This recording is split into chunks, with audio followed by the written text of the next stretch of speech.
বাতিল সেনাদের ছুটি, যশোর সেনা ঘাঁটিতে মজুত করা হলো চীনা পাকিস্তানি অ্যান্টি ট্যাঙ্ক ক্ষেপণাস্ত্র।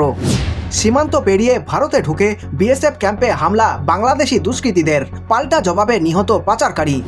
আর 1000 না, এবার থেকে 1800 টাকা মাসে ঢুকবে, বিরাট ঘোষণা রাজ্য সরকারের। ভারতের নতুন কূটনীতিক পদক্ষেপ বিশ্বকে চমকে দিয়েছে। উত্তর কোরিয়ায় ভারতীয় দূতাবাস পুনরায় খোলার সিদ্ধান্ত। যতক্ষণ না কমিশন পিছিয়ে যাবে ততক্ষণ আমরা মানব না, গ্রেফতারের পর রেগে গিয়ে বললেন খান স্যার। কেন্দ্র দিচ্ছে ফ্রি চাকরির ট্রেনিং, পাবেন মাসে 10,000 টাকা। যত দ্রুত পারেন সিরিয়া থেকে বেরিয়ে যান, গভীর রাতে ভারতীয়দের বার্তা বিদেশ মন্ত্রকের। জয়নগর কাণ্ডে ফাঁসির সাজা, রাজ্যের ইতিহাস নজিরবিহীন, বললেন মুখ্যমন্ত্রী।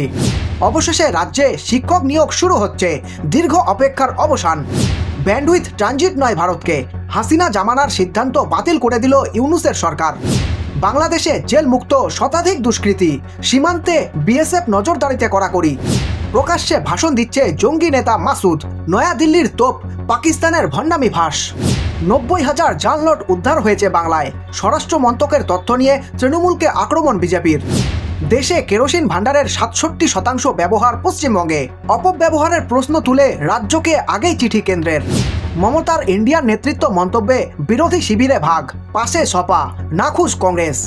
চীনের ফাঁদে পা দিল আর এক পড়শি দেশ নেপাল, চিন্তিত ভারত।